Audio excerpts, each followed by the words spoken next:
Ignorância voluntária, o preço de desistir de pensar. Chegou o momento do nosso encontro mensal, tão aguardado. Eu fico esperando para estar aqui com a minha amiga, com a psicóloga Gisele Zig. E esse tema é assunto do canal dela. Então você vai lá no canal Gisele Zig, na Rede Vizinha, que você vai ver um aprofundamento desse tema, tá certo? E um questionamento que eu acho que vale reforçar, vale você se questionar.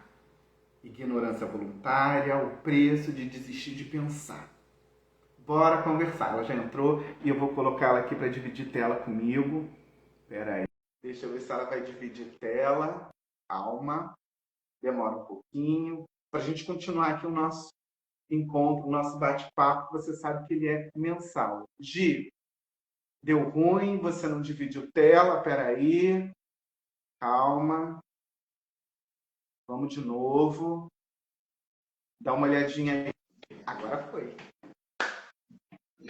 Pronto, oi, Fábio, hoje fluiu melhor, né? Não vamos falar nada, nem vamos iniciar. A gente sabe o que acontece sempre no início. Hoje deu tudo certinho. Gi, antes da gente entrar nesse tema, a gente conversou um pouquinho no nosso off e eu não queria passar batido sobre o que aconteceu aqui no Rio de Janeiro. Você logo, quando me ligou, falou, Fábio, fiquei pensando em você, Fiquei mas preocupada mesmo. graças a Deus eu estou bem, mas a gente sabe que para aquelas famílias, para aquelas pessoas, não foi justo, não é justo essa politicagem que está acontecendo aqui no Rio de Janeiro. Eu acho que eu não preciso nem citar nomes. Como é que você daí, Gi, está acompanhando o noticiário e olhando aqui, você que gosta tanto da nossa cidade, que gosta tanto Agora. do nosso Rio de Janeiro? Lamentável, né, Fábio? Não é lamentável, é pior que lamentável. Como eu digo, parece que a gente está vivendo um retorno, não é um eterno retorno nos mesmos erros. E nesse racismo ambiental que não acaba mais, né?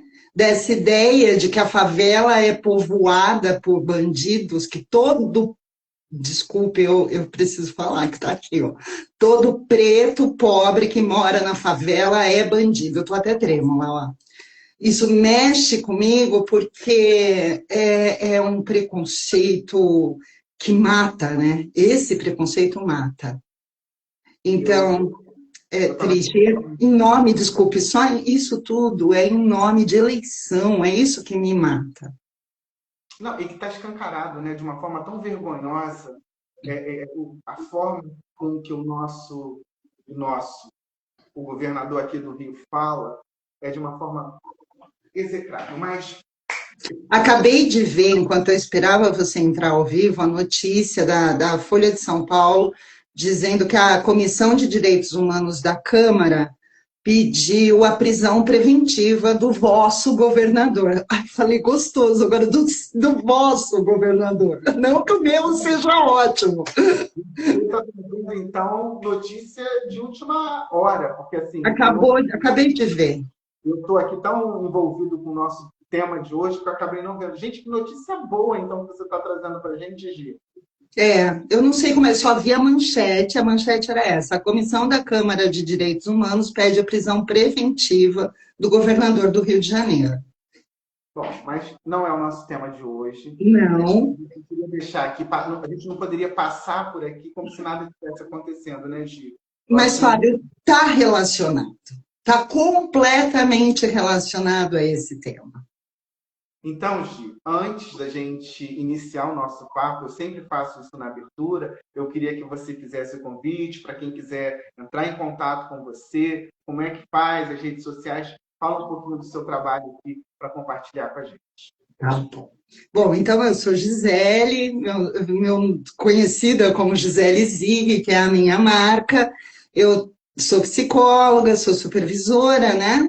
E uma estudiosa de psicologia fenomenológica existencial já há quase 30 anos que eu venho estudando fenomenologia, filosofia existencial e existencialismo. Tenho um canal na rede dos vídeos longos, yes! Na rede dos vídeos longos, eu tenho um canal onde eu trato de assuntos de psicologia e de atualidade de uma forma crítica, não é? Então, eu convido quem não conhece o meu canal, o Gisele Zig, lá na outra rede social, a de vídeos longos, a conhecer, e caso você queira uma supervisão ou um atendimento, é só entrar em contato comigo pelo WhatsApp, o link está aqui na bio do Instagram, ou pelo direct mesmo, tá? É isso. E agradeço muito essa oportunidade, delícia de te encontrar mensalmente, Fábio. E aí, reforçando, a Gi está comigo desde o início. Eu acho que desde o primeiro ano, né, Gi, que eu me conectei, sempre te larguei mais. É. E aí, no final do ano passado, a Gi que deu essa ideia. Ela falou, Fábio, por que a gente não faz um encontro? A gente sempre fica com aquele gostinho de quero mais. Por que a gente não faz um encontro mais vezes? E aí nasceu esse encontro mensal aqui. E a gente acaba falando de tudo, né? Os nossos últimos assuntos daquela novela que a gente passou raiva, mas assistiu até o fim. Nós vamos falar depois um pouquinho, porque outra coisa que ficou engasgada, Fábio, foi o final dessa novela. No final nós vamos falar. Deixa eu só confirmar aqui com quem está aqui com a gente. O áudio está bom, o vídeo está bom. É outra pergunta clássica que a gente tem que fazer aqui. Para você está tudo ok, né, gente? Você está me ouvindo bem? O vídeo está bom? Tá bom. E aí, eu fico pensando, tanto eu quanto a Gi, no nosso, o que vai ser o nosso tema? Qual o assunto? E aí eu entrei lá na vizinha, a rede dos vídeos longos. O Pedro está dizendo que está baixo o meu. Vê se agora melhorou, Pedro.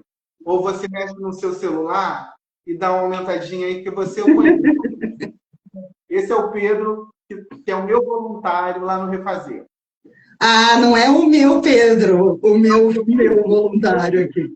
Melhorou, né, Pedro? O meu estava um pouquinho baixo. Então, e aí eu entrei lá na rede vizinha e veio esse assunto. Eu falei, caramba, eu quero falar mais sobre isso. Porque lá no canal da Giselezinha, eu não falo o nome da rede, porque senão o Instagram derruba a gente. Por isso que eu digo para a gente, não pode falar o nome lá da rede, porque senão eles implicam com a gente. Então, eu vi que eu preciso abordar isso, porque é muito... Eu acho que a gente nunca viveu tanto dentro dessa era, que a gente tem esse volume de informação, mas onde você se enquadra? A sensação que eu tenho é que os assuntos têm que ficar cada vez mais superficiais, rasos, falta o argumento. E um assunto que eu acho que a gente já trouxe aqui, eu acho que a gente ainda não entrou, já falou de inteligência artificial. A gente falou, quando falamos do bebê reborn, a gente falou um pouquinho sobre isso. A gente precisa voltar nesse assunto, porque uma coisa que me assustou, eu acho que foi até você que trouxe, Gi, que é as pessoas conversando com a inteligência artificial. Como se fosse psicólogo. Se consultando. Então, assim, como é que você decidiu abordar esse tema? Fábio, eu vou ter que falar umas palavras que eu não sei se vão gostar, mas foi o que aconteceu na faixa de Gaza. Eu posso falar, será a palavra? A palavra é genocídio. Foi por conta do genocídio, porque é uma coisa que ainda está acontecendo, que houve uma mobilização gigantesca de algumas pessoas, infelizmente, isso se relacionou à esquerda e direita, quando, na verdade, não é uma questão de esquerda e de direita, é uma questão de humanidade, né? E aí eu vi a Rita Von Hunt muito tocada com essa história, eu já estava muito perturbada com essa história, e aí fui conversar com alguém que me disse que eu estava sendo completamente ludibriada pela mídia de esquerda. que aquilo não era verdade, que eu tinha que ver o que os israelenses estavam sofrendo, que ali sim tinha sofrimento. Na faixa de Gaza, não, porque não são humanos. Eu fico com a mesma impressão que parece que o nosso governador tem, o teu governador tem a respeito das favelas, que ali não é ser humano. Ser humano é a Zona Sul, bem. Ser humano é israelense. Então, a hora que eu vi aquilo, eu falei, mas não é possível, porque, gente, tem dado, tem foto. É a ONU, não é a dona Conchinha que está falando. É a ONU que não está conseguindo entrar para entregar mantimento. Então, e aí calhou também de eu dar supervisão para um caso, isso tudo na mesma semana. Eu estava dando supervisão para um caso de um moço que falava para a psicóloga dele, ela não estava conseguindo trabalhar, então ela veio buscar supervisão porque ele dizia assim, eu estou te pagando para você pensar, por que você está fazendo eu pensar? Sabe? E aí ela falava, não, mas olha, é isso, e aí ele dizia assim, não, mas eu já estou fazendo a minha parte, eu estou vindo aqui na terapia. Isso é um ato de ignorância voluntária, sabe? Você se recusar a pensar, você dizer, eu pago para que você pense sobre a minha vida e eu não preciso pensar. E aí, além disso, teve uma pessoa muito próxima que disse para mim que, olha, eu ligo os seus vídeos, gente, isso é mentira, hein? Quem está ouvindo, isso é ignorância da pessoa que me disse, não é que o meu vídeo é ruim, não. Ela disse assim, eu ponho lá e deixo rodando, mas eu nem presto atenção porque eu não entendo nada do que você fala. Ué, Eu falei, mas gente, eu sou uma pessoa que preza tanto pela didática, pela comunicação, eu sou muito didática. Desculpa a minha falta de modéstia, mas a didática é o meu forte. Aí eu disse, não, se você quiser, você entende. Se você se dispor a ouvir, você entende. Mas também filosofia para quê? Para que eu vou usar filosofia? isso é o quê? Isso é preguiça de pensar? Então, aí nós vamos entrar já na. Porque esse, então, para quem eu acho que não ficou claro, esse foi um vídeo que eu fiz chamado Ignorância Voluntária por conta da minha revolta. Porque eu fiquei muito revoltada mesmo. Igual hoje eu estou de novo. E eu fico feliz que isso ainda me revolta no auge dos meus 52, sabe? Porque justamente eu não me permiti anestesiar. Porque você acaba abrindo mão, vai pegando atalhos cognitivos, e é uma tendência do ser humano, para a gente gastar pouca energia, a gente tende a pegar atalhos, né, cerebrais, cognitivos. Então, algumas pessoas, elas preferem fazer isso. Eu prefiro não me esforçar. É uma escolha? Definitivamente é uma escolha. Mas, às vezes, é uma escolha que não é tão intencional. A gente tem sido moldado para não pensar. A própria escola, a escola pública por si só, eu posso dizer, a daqui do estado de São Paulo, a escola pública do estado de Minas, que são duas escolas que eu conheço de perto, a gente vê assim o nível de aprendizado caindo, caindo assim de aprendizado não, de conteúdo absurdamente nos últimos 20 anos. O conteúdo, que era um conteúdo amplo, generalista, ele foi afunilando e foi agora, você sabe que ele é específico por áreas. Então a criança, ela escolhe qual área que ela vai ter predomínio, não é? Então, assim, é conta da educação, porque desde lá de trás a gente está aprendendo que a gente não precisa fazer muito esforço. É. Deixa eu te interromper. Olá, Camila. Você falou de Minas e a Camila Costa está dizendo, olha, aqui na Bahia também. Então, Camila, então assim, as crianças, eu sempre penso, você sabe que eu acho que a educação é o que vai salvar o mundo.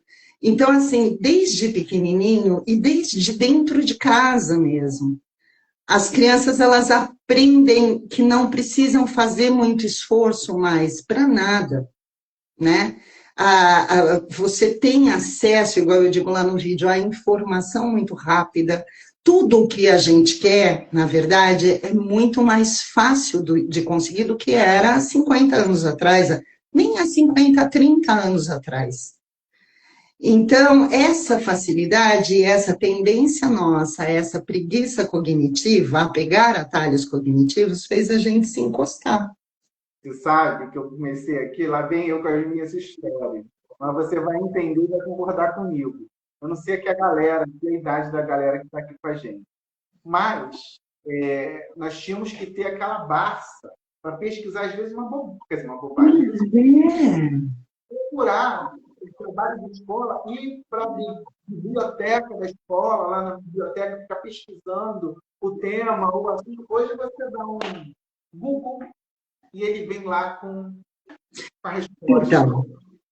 Então, mas, Fábio, quem garante que essa resposta é a resposta correta? Aí a gente vai entrar exatamente no esforço, porque ainda que a informação ela chegue, hoje, mais do que nunca, a gente não pode garantir que essa informação seja verdadeira, né? Ela é verdadeira de fato. Então, exige de nós, sim, um esforço, que é o de, peraí, deixa eu ver, porque ontem mesmo, quando eu li do massacre, ainda que veio, eu estava no meio de atendimento, entre atendimentos, veio na Folha de São Paulo, que é um instrumento aí de confiança, eu fui olhar para ver se era verdade. Peraí, deixa eu ver em outros lugares, porque não é possível que isso está acontecendo de novo. E vou olhar em outros lugares e vou procurar para ver se isso é real, antes de dar pitaco. Outra coisa, Fábio, é você conseguir olhar com amplitude para a questão.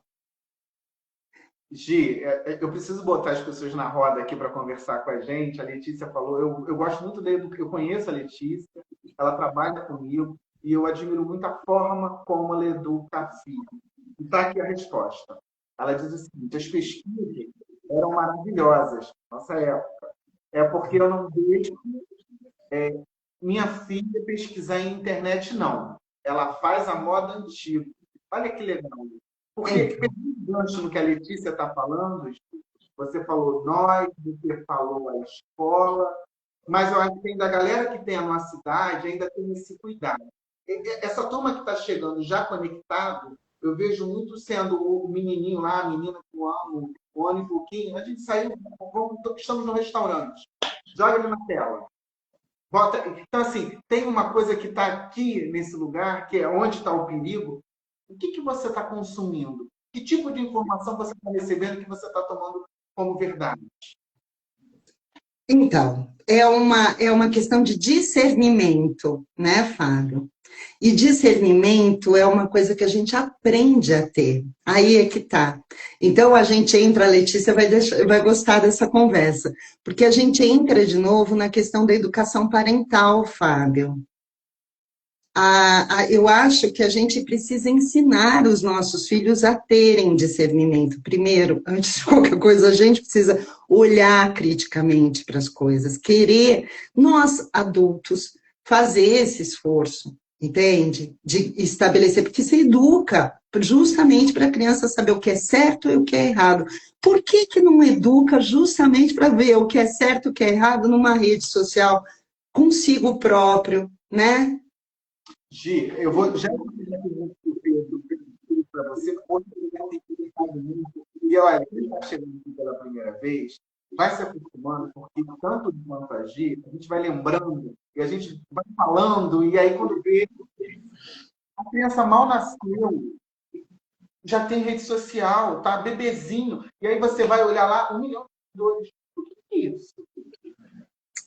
Então, você sabe que o crioulo, ele tem aquela, não existe amor em SP, que ele fala de almas vazias, né? Que os bares estão cheios de almas tão vazias. Eu digo que é um pouco isso mesmo, é vida vazia. Você precisa preencher e se realizar. Eu penso isso, que quem segue influencers assim nesse nível que fica mostrando entre aspas a vida real, né? Acordei linda, maquiada, levantei da cama, essa coisa.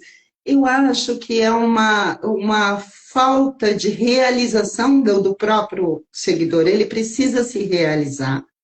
Ele não consegue, então ele se realiza pelos olhos ali, pela vida do outro. Minha sugestão, vá viver, né? Quando você fala isso, eu, antes de você contar, estava muito forte na minha cabeça. Eu já fui a eventos, eu recentemente fui um espetáculo na Cidade das Artes, um lugar lindíssimo que é aqui. Quando você estiver aqui, nós vamos lá, anota aí, é um lugar lindo. Eu assisti um espetáculo, que é o da Orquestra Sinfônica Petrobras, cantando Tim Maia. Ai, que lindo. Uma coisa linda. Foi lindo. E aí eu fui com uma amiga e a gente conversando, eu falei, caramba, você percebeu que a gente não ficou no celular? Tiramos fotos no início do show e no final, mas ficamos acompanhando. Porque assim, é um momento Vivendo. gostoso, né? De estar preocupado com a foto, em postar a foto. Gente, vive, Vive. vive. Experienciar, né? Vai pisar na grama, eu sempre falo isso, vai pisar na grama, sentir o cheiro do verde, sabe? Viver, porque o que está acontecendo? A gente está deixando, a gente, eu digo a gente num sentido, né, de medianidade, né? A gente está deixando de viver a própria vida e vivendo a vida do outro. Simples assim. O que fazer? É fazer uma forcinha, e aí é que está o problema, é o fazer uma forcinha. Desligar o celular e prestar atenção, é só prestar atenção em volta de você mesmo. No cheiro que você sente, no toque, a pressão do sapato no pé. Isso é vida. Experimentar. É até assim que eu começo o vídeo sobre ignorância voluntária. Faça, é uma frase do Camus, que ele disse, faça o favor, a justiça poética com você mesmo e experimente ser você mesmo. É preciso, porque eu acho que enquanto a gente não... E eu estou lendo a pergunta, mais ou menos, que eu não enxergo bem, do Pedro. Então, é um exercício que eu faço aqui, o de, para aí, vamos viver um pouco. E aí o nosso momento A Tarde Açúcar, que sempre tem também, Sônia Abrão, querida, recentemente, do Matheus Solano. Ele estava no teatro fazendo o monólogo dele, você deu uma porrada lá Porque o que se explica você pagar de ingresso caro para uma peça e você vai ficar no celular? Então, e o teatro, ele é. Eu estou numa fase que eu só saio de casa para assistir peça de teatro. Eu acho que eu estou ficando assim, um pouquinho idosa. Mas o teatro é uma coisa que mexe profundamente com a gente, não é?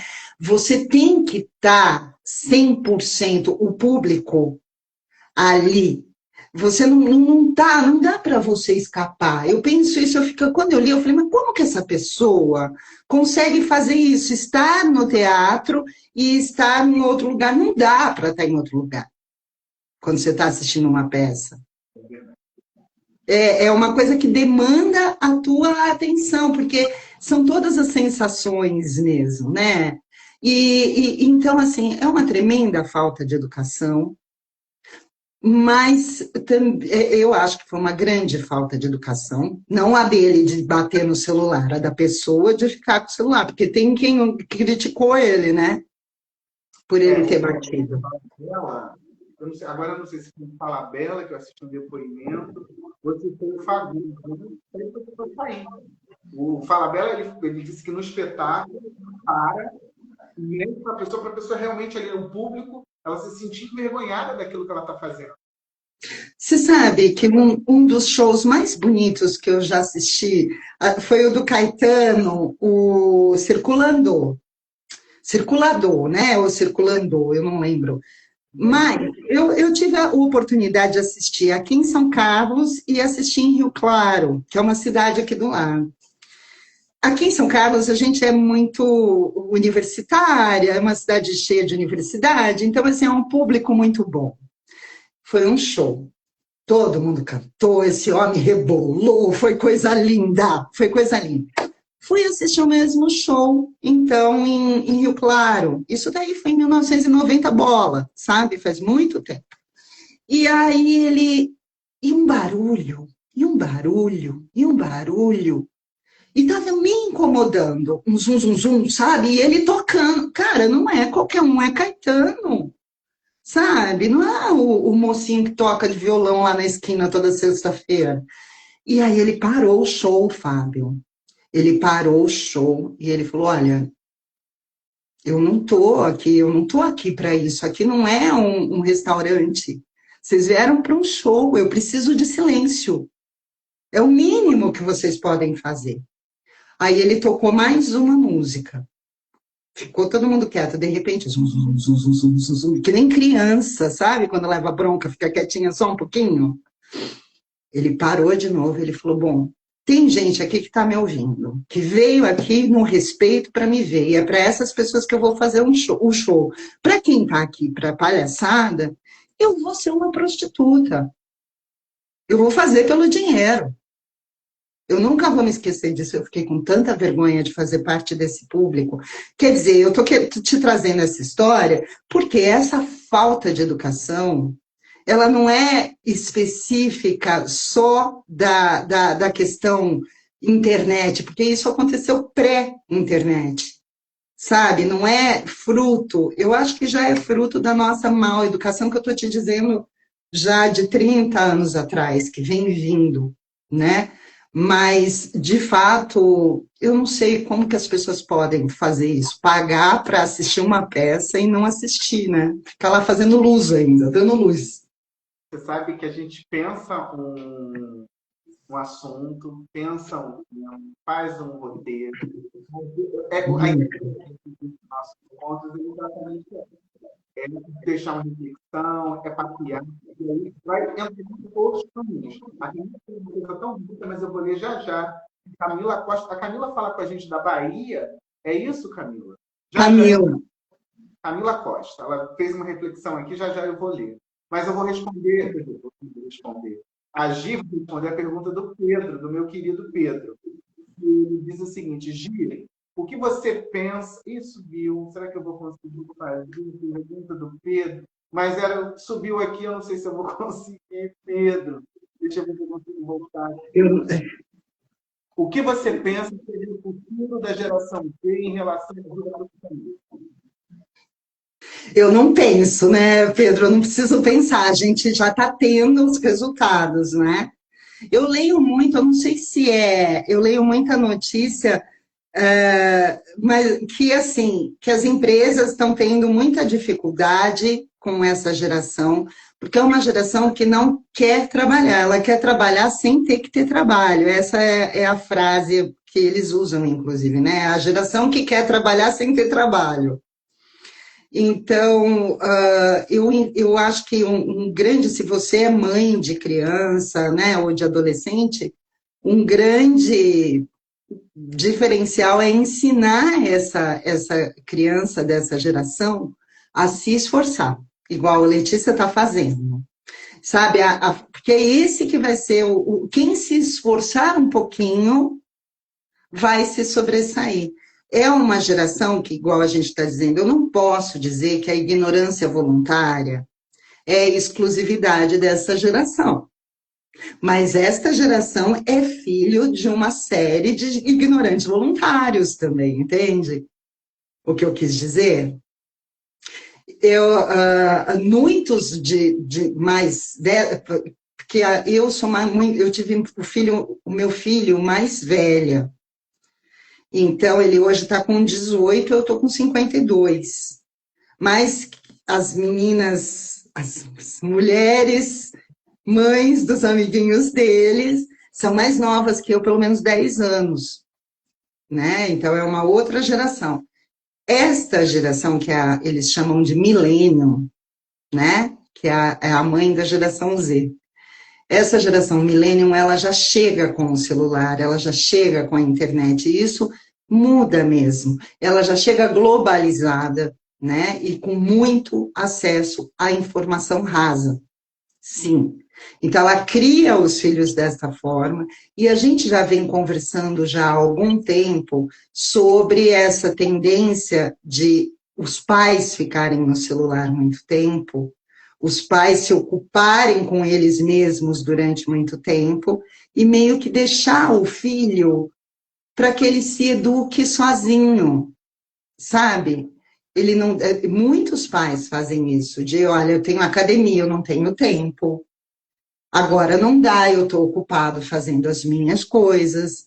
Isso acontece, é estranho para nós, mas isso acontece. Então, respondendo Pedro, eu não tenho bola de cristal, mas eu acho que vai dar muito ruim essa geração no mercado de trabalho. E aí, pega o gancho, porque a Letícia complementa o que você falou. Ela diz o seguinte: a nossa geração que cresceu sem internet ainda consegue trazer os filhos para a vida. Mas, infelizmente, a tendência é que isso acabe daqui a poucas gerações. Pois é, a Letícia tem razão. Letícia tem razão.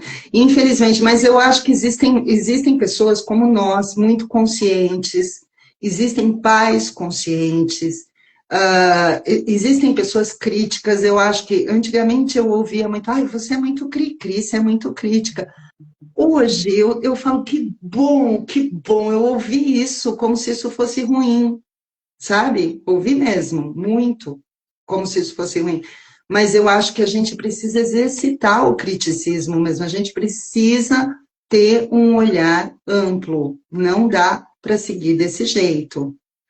Porque, igual eu digo lá no vídeo, a gente escolhe ser boiada.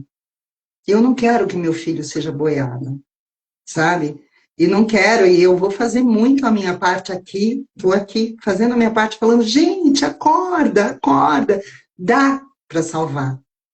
É só voltar mesmo, trazer a pessoa, os nossos filhos para a vida real, sabe? Para a realidade, para a realização. Nós acabamos de falar, vai viver, vamos experimentar viver junto também, porque não adianta, igual já falei várias vezes, não vamos demonizar o celular e a rede e a internet, não é isso.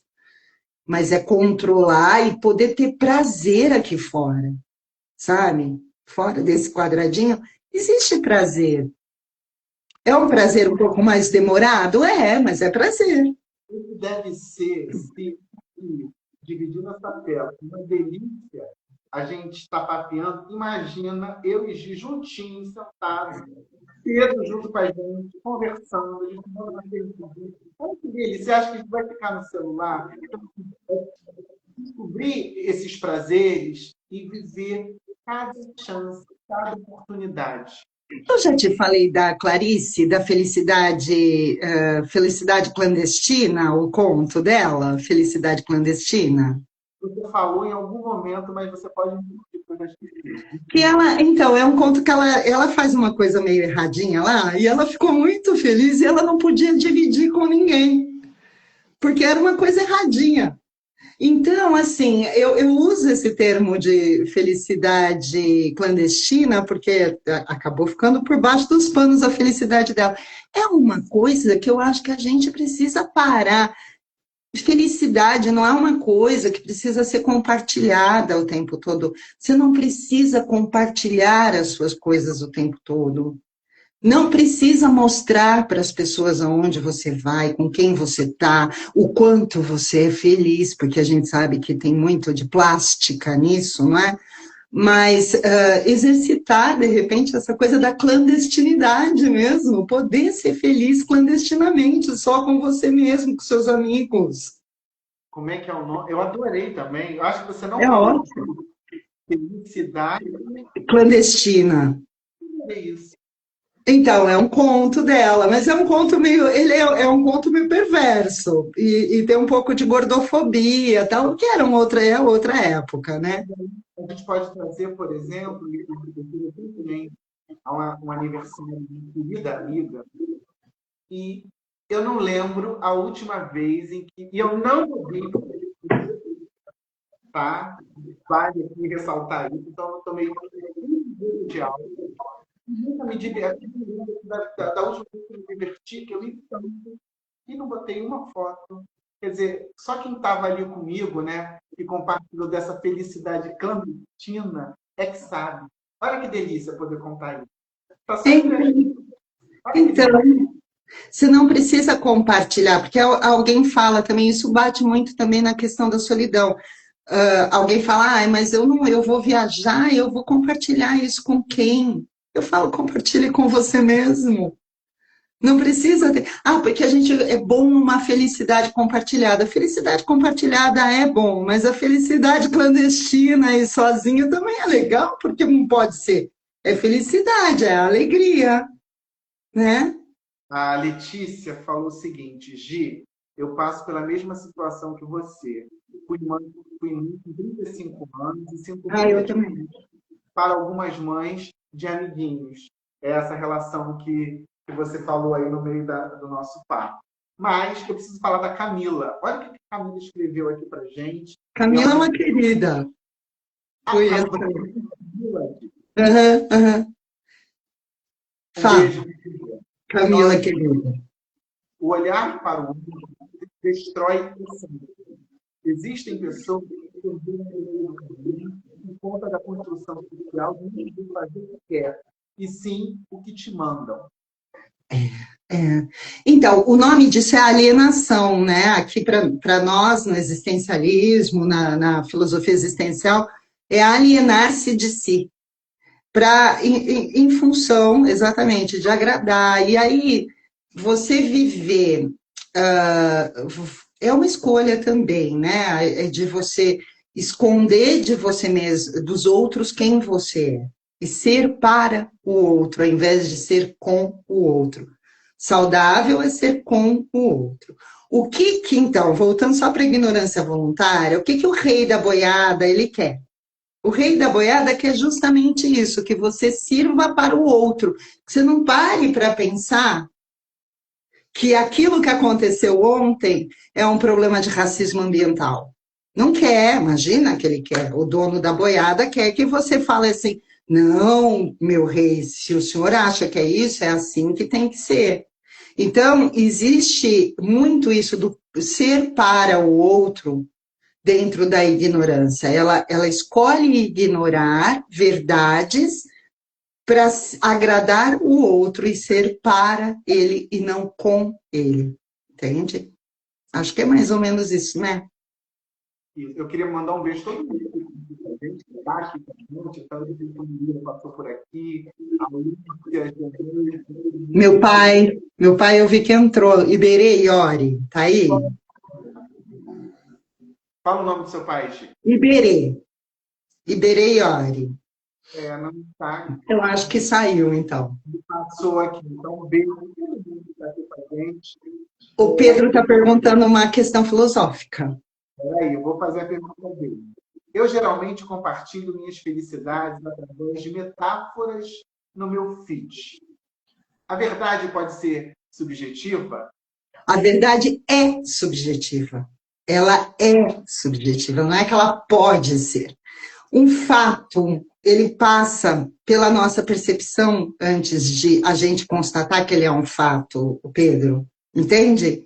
Se eu digo isso é um caderno, em si ele é um caderno. Agora, o que esse caderno representa para mim, nossa, gente, vocês não têm noção que esse caderno, se eu perco ele, eu estou ferrada. Mas, então, passa pela minha percepção. Toda a verdade é subjetiva. Passa primeiro, porque você tem, igual eu explico lá no vídeo, você tem um objeto em si, que é a coisa assim, ó. Agora, ele deixa de ser em si e passa a ser para mim, e aí sim passa a ser a minha verdade sobre este em si. Então, eu preciso de uma reflexão. Obrigada. Gosto quando as pessoas concordam plenamente comigo. é difícil de concordar, tá? Porque tudo ele vem com uma outra questão, ele defende É isso uma aí, outra Pedro. Tá certíssimo. É isso que então a gente precisa exercitar nas pessoas. Essa coisa de ser do contra. Porque a gente tá muito bé, sabe? Muito ovelhinha.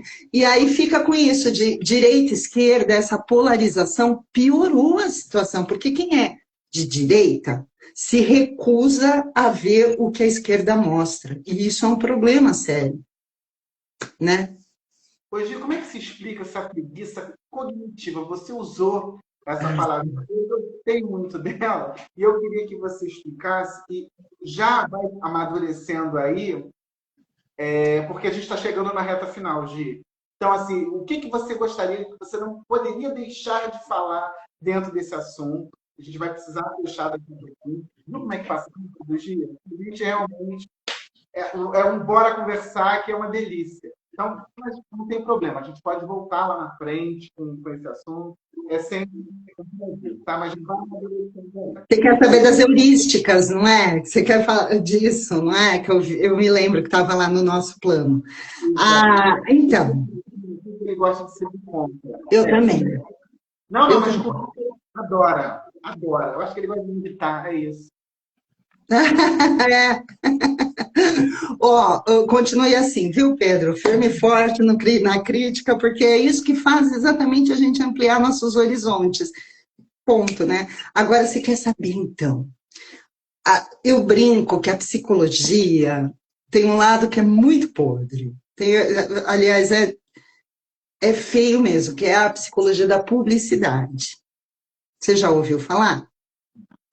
Então, que é a publicidade, é a psicologia que estuda comportamentos de venda, de consumo, né? Então, vai usar para isso a psicologia das cores, vai usar plenamente a psicologia comportamental skinneriana, que ele, olha lá, ixi, você está vendido, hein, o Pedro, para a sociedade, sinto muito, caso perdido.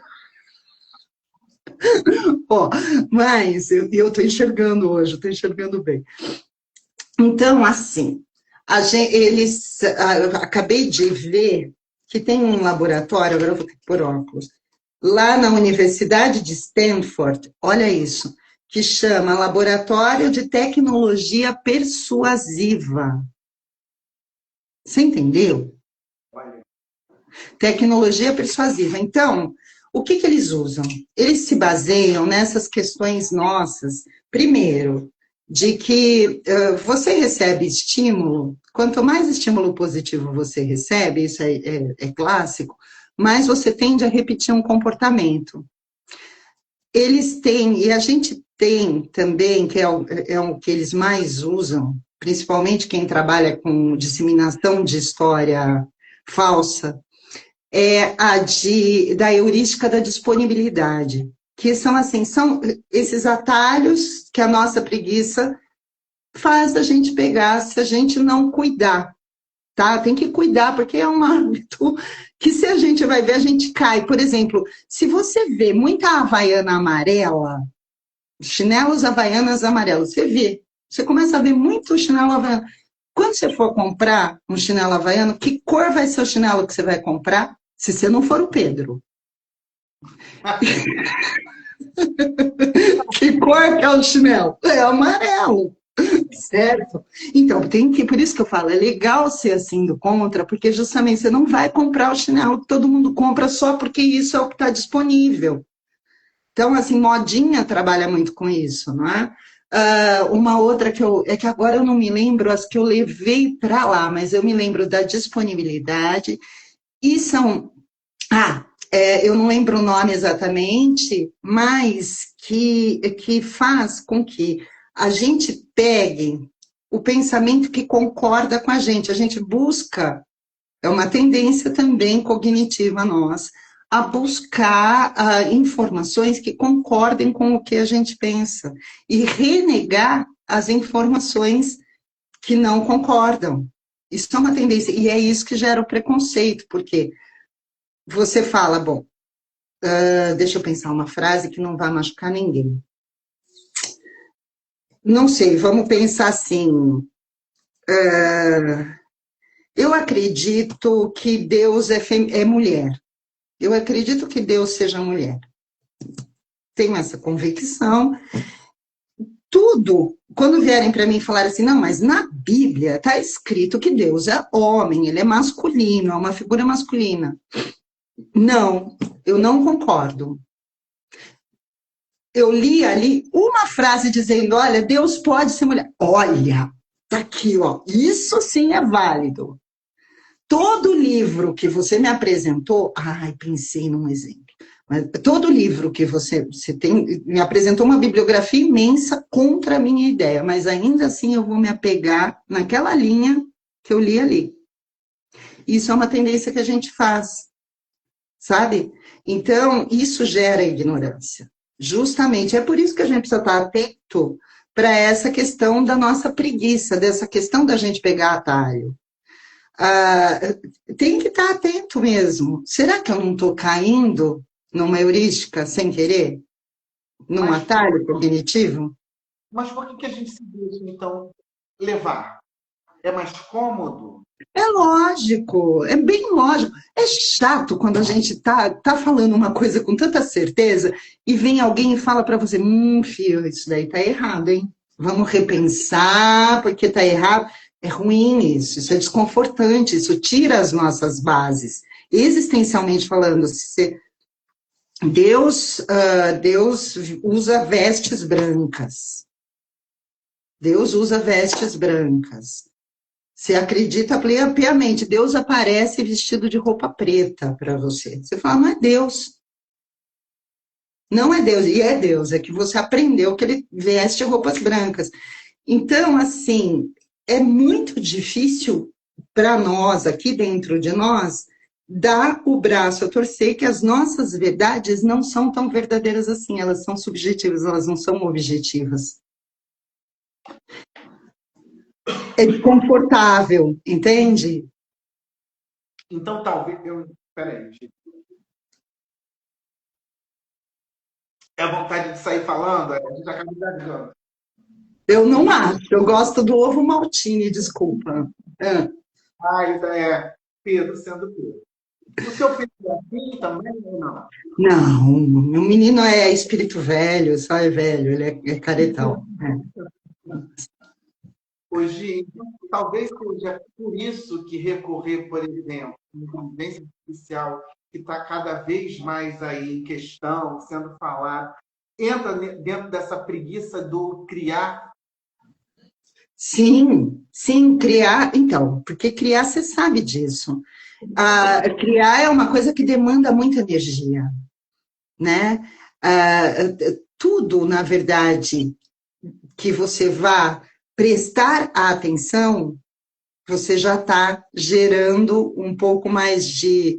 está gastando um pouco mais de energia.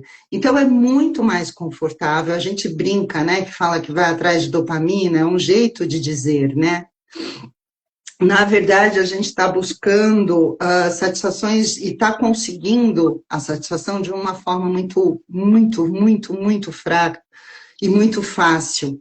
Ela é frágil e fácil, e isso está fazendo a gente deixar de se envolver com trabalhos que exigem mais esforço.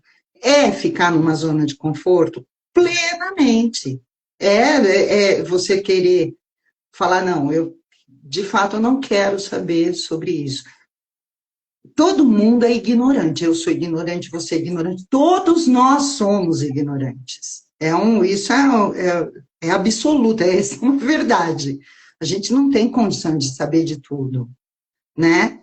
Mas existe esta forma específica de ignorância que diz, eu prefiro não ver, eu prefiro não ler notícia. Eu ouço muito em Uber isso. Ai, não leio mais notícia, porque é só coisa ruim. Então, isso é um ato de ignorância voluntária. E é um puta tiro no pé. E é um tiro no pé. Porque se você não lê notícia, você não sabe. Você não consegue conhecer o que está acontecendo a respeito da tua realidade, então você não tem condição de opinar. Você dá uma de Glória Pires. Entendeu? Você vai para o Oscar comentar e você não tem como opinar. Mas vão lá e comentam. Ela ainda foi muito educada de dizer isso, eu não posso opinar. Agora, o Uber que não lê notícia, é isso que me deixa louca. O cara grita com todas as letras, assim, olha, parei, já faz anos que eu não leio, porque é só coisa ruim, essa politicagem, não sei o que tem. E aí ele já mete a bronca, falando, olha, porque eu acho que esses políticos, isso e aquilo, e ele dá o pitaco sem ter conhecimento. Esse é o ignorante voluntário. Você sabe que eu costumo dar nomes, mas dessa vez eu não vou dar nome. Eu fiquei com vergonha agora do que você está falando, de concordando com você, mas eu tenho pessoas bem próximas que usam esse discurso. Olha que coisa triste. Muita gente, não é exclusividade daquele motorista de Uber, é que eu estou usando esse termo porque isso acontece muito nas minhas conversas com Uber. Mas eu normalmente, eu instruo, se é um paciente, eu deixei de ver. É negar a realidade, não dá para negar a realidade, gente. A gente precisa ter conhecimento e lutar. Quando foi que a gente parou, meu Deus do céu? Então, entramos ali na questão da educação, de 30 anos, da falta de educação escolar, que, sabe, ensinou a gente, aqui o Brasil, a gente é muito moldado a não lutar, né? Queria ver se isso acontecesse na França, se nós fôssemos os franceses e o governador do Rio de Janeiro fizesse o que fez. Eu gosto da questão. Hã? Hoje você trouxe uma palavrinha, cada frase, nós somos moldados para lutar. Desculpa, agora falhou mesmo o seu áudio. Nós somos moldados. Eu estou repetindo, nós somos moldados a não lutar. Justo, justo. E aí eu trago a revolta do Camus. O Camus tem isso. Gente, leiam Camus, Albert Camus. Ele foi Nobel de Literatura em 47, se eu não me engano, com o livro O Estrangeiro, O Mito de Sísifo. Tem vários, é que agora eu não estou lembrando, tem 4 pelo menos. Mas ele fala dessa revolta do Sísifo. A gente precisa se revoltar. Essa revolta é que move a gente. A gente não pode abafar a revolta dentro de nós. É ela, então, que se não fosse essa revolta, eu não teria feito o vídeo e não teria vindo aqui falar com você sobre ele hoje e tá aqui toda revoltada. Mais ainda. E aí, eu vou pedir para você agora dar um fechamento no nosso tempo. Tipo assim, o que faltou que vocês não falar sobre ele? Vamos nós combinamos. Nós vamos falar sobre uma coisa que está curtinho. Então, tipo, 2 minutos eu vou fazer 2 minutos. Lá no vídeo faltou eu falar de um livro chamado Ignorância, uma história global, do Peter Burke. Ela não cala a revolta, viu? A revolta não cala. Repete de novo o título devagar. Ignorância, uma história global. Ele chama Peter Burke, B-U-R-K-E. Faltou eu falar. Ele dá uma visão sociológica da questão. Eu ali trouxe uma questão existencial, psicológica existencial, né? Do quanto isso afeta a gente, porque a gente se aliena, deixa de viver a nossa vida, vai sendo para o outro, como colocou a Camila, e acaba adoecendo. Na hora da morte, acorda que parou, deixou a vida passar e não pôde viver. Você já imaginou? Então, ali eu estou falando sobre isso. Neste livro, o Peter Burke vai falar de um ponto de vista sociológico e ele encontrou, assim, 10 a 15 adjetivos. Então, para a ignorância, desde a ignorância voluntária, que ele fala ali num sentido mais sociológico, mas muito parecido com o meu, a ignorância profunda, que é a falta dos conceitos para se conscientizar, né? Que isso tem vários tipos de ignorância. Então, eu acho que se você tem interesse nessa questão, de quem tiver, vale a pena assistir o meu vídeo e ler o vídeo, o livro do Peter Burke. E fica a indicação do Camus, né, que é um dos existencialistas mais doces e revoltosos que eu conheço, sabe? Ele é uma revolta que revolta a gente, mas que não é, a gente não consegue calar essa revolta, a gente mexe de uma forma que a gente muda a nossa perspectiva de ver as coisas e começa a atuar de uma forma diferente. Então, eu estou só respondendo o Pedro, porque se a revolta for calada, a gente mexe dentro de nós, a gente muda as nossas perspectivas, sabe? Não tem como calar. Agora vamos, vale tudo. É tão bom, cara. Obrigada. Eu fico assim, aquela sensação de querer conversar mais, que eu acho que os nossos assuntos, eles são inesgotáveis, porque a gente sempre está trocando, a gente sempre está disponível para aprender. E isso não tem preço. Sim, pois é, esse é o lance de não cair na malha da boiada, da manada, como diria o Nietzsche. Nietzsche falava efeito manada, já. Bom, mas vamos lá.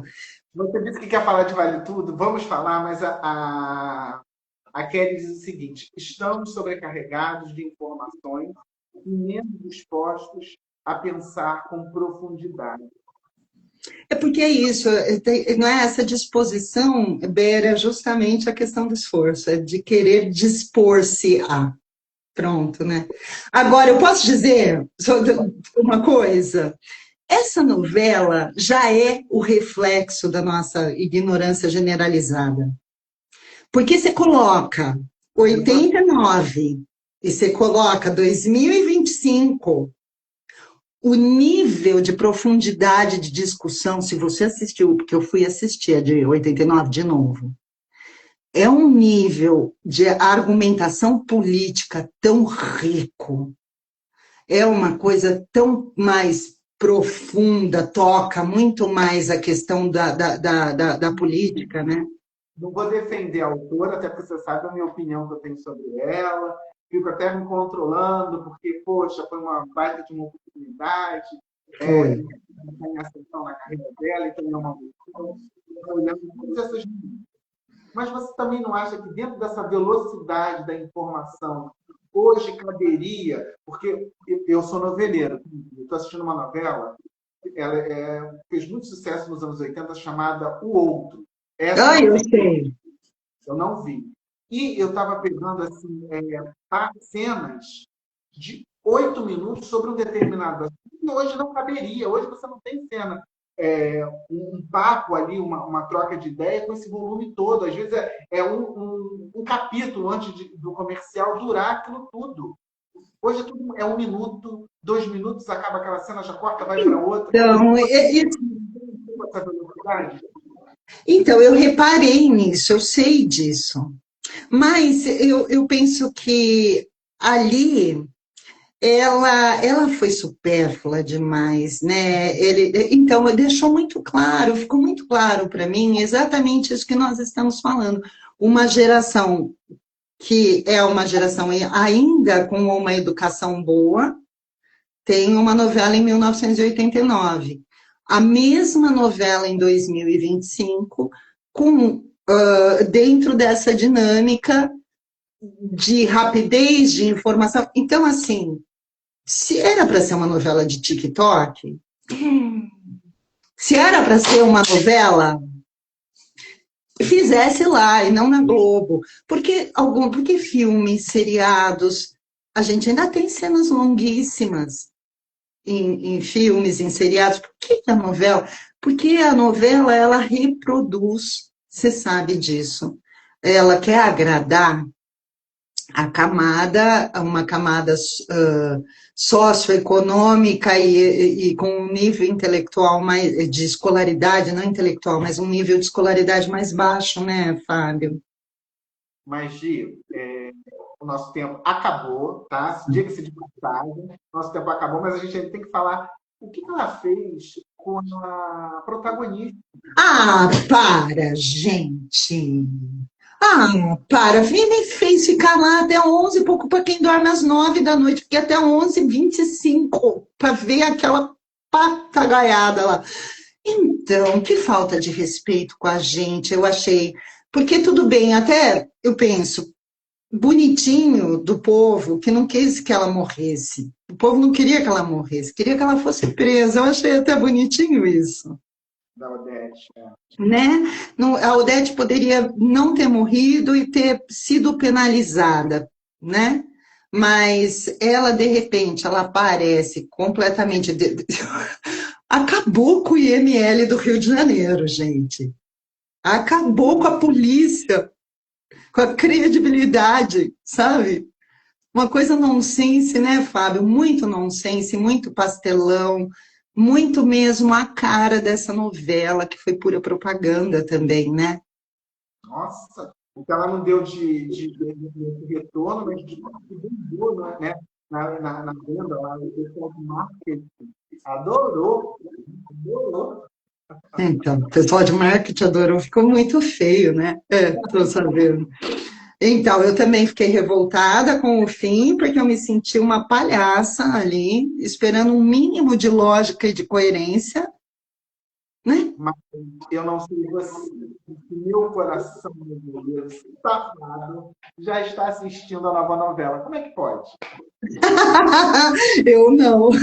Não, é aquilo, a gente fala mal, mas dá o horário, fala sentadinho acompanhando. Mas é um hábito nosso, dos brasileiros, né, Fábio? É um hábito. Eu me lembro da minha avó, da casa da minha avó, quando eu vejo novela, e eu criança assistindo novela. É um hábito cultural. E o nosso, porque eu estava assistindo uma entrevista do ator Pigose, sei lá, Sei, sei. Ele tá fora, né? ele casou e ele falou, você não sente saudade de fazer novela? Ele falou, olha, eu não sinto, porque eu moro fora, se fosse fazer uma novela, eu teria que ficar aqui no Brasil, o meu marido mora fora, então para a gente ia ficar muito difícil, né? E eu fico, como eu não sei onde ele mora, não sei em que lugar do mundo ele está morando. Ele diz assim, é só aqui que tem isso com novela. Essa Então, força que tem aqui a é novela. cultural. E é por isso que eu fiquei brava com essa novela, a Última Valitude, porque é um poder muito grande de comunicação que ela podia usar para instruir a gente, instruir essa população, que era o que a novela de 89 fez. A novela de 89, ela revoltava a gente, dado o nível de realidade que ela trazia. Essa revoltou dada a questão patética, né, dela. Ela revoltou nisso, por ter sido patética. Você usou a foram cenas ali completamente patéticas. Justo. Então, é um reflexo mesmo da nossa sociedade, querido. Infelizmente. Precisamos ir, passamos do horário. Eu queria agradecer todo mundo que ficou aqui com a gente, o Pedro, a Letícia, um beijo especial para a Camila também que ficou, o pessoal que passou por aqui, que vai ver depois, diga esse achado, assim, Eu, meu projeto, eu acho que o mais importante que você fazer se chegou e ficou aqui comigo fazendo parte dele. Eu tenho certeza disso, viu? Obrigado. obrigada, querido. Quero agradecer ao Michel. Michel, que bom ter você aqui, viu? Eu fiquei também envergonhada. Você sabe que eu entrei no lugar dele para dar aula de fenomenologia, de psicologia fenomenológica, né? Aí, então, fiquei agora até emocionada que vi ele aí. Bom, um beijo. Beijo para todo mundo que está com a gente, Letícia. Lele, adorei. Quando eu for para aí, nós vamos tomar uma cervejinha. Agora aqui perto. Acabou, tá combinado. Então, ó, fiquem bem. Que seja uma semana abençoada e que nada de ruim mais aconteça tão gravemente aí no Rio de Janeiro, viu? Que eu tô com o coração apertado. Bom, fica com Deus. Beijo. Tchau.